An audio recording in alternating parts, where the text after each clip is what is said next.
আজকে রান্না করব চিংড়ি মাছ। চিংড়ি মাছ আমি রান্না করব সবজি দিয়ে। চিংড়ি মাছ ভালো করে ধুয়ে নিয়ে নুন হলুদ মাখিয়ে নিয়েছি। এদিকে কড়াই চাপিয়ে দিয়েছি, কড়াইতে তেলও গরম হয়ে গেছে। কিন্তু আমি আজকে আগে ভেজে নেব পটল।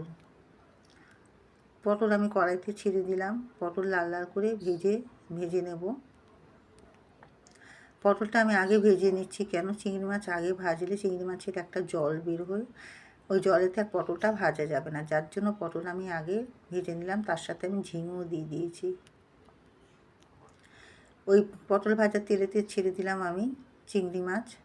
চিংড়ি মাছ ভাজা হচ্ছে, এদিকে আমি চলে যাব মশলা করতে।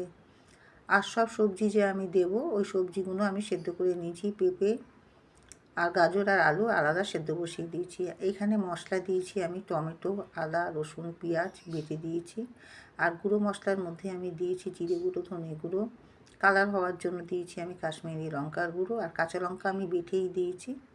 আর দিয়েছি হলুদ, স্বাদ মতো নুন দিয়ে এবার মশলা কষানো হচ্ছে।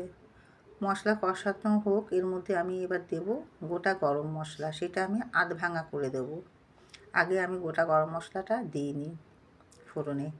কষা হয়ে গেছে, দেখতেই পাচ্ছেন। এবার সেদ্ধ করে রাখা যে আমার রয়েছে পেঁপে, গাজর, আলু, একদম জল পরিমাণ সমেত দিয়ে আমি সেদ্ধ করেছি। গরম জল সমেত এখানে আমি দিলাম, এখানে আমি ঠান্ডা জল দিলাম না।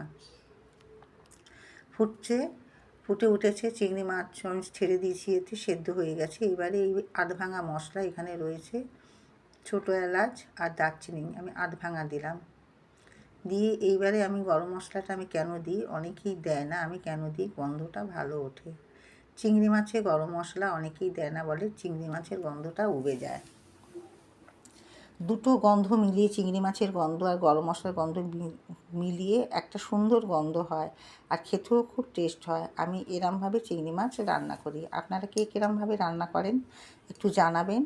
আমার রান্না যদি ভালো লাগে লাইক করে পাশে থাকবেন।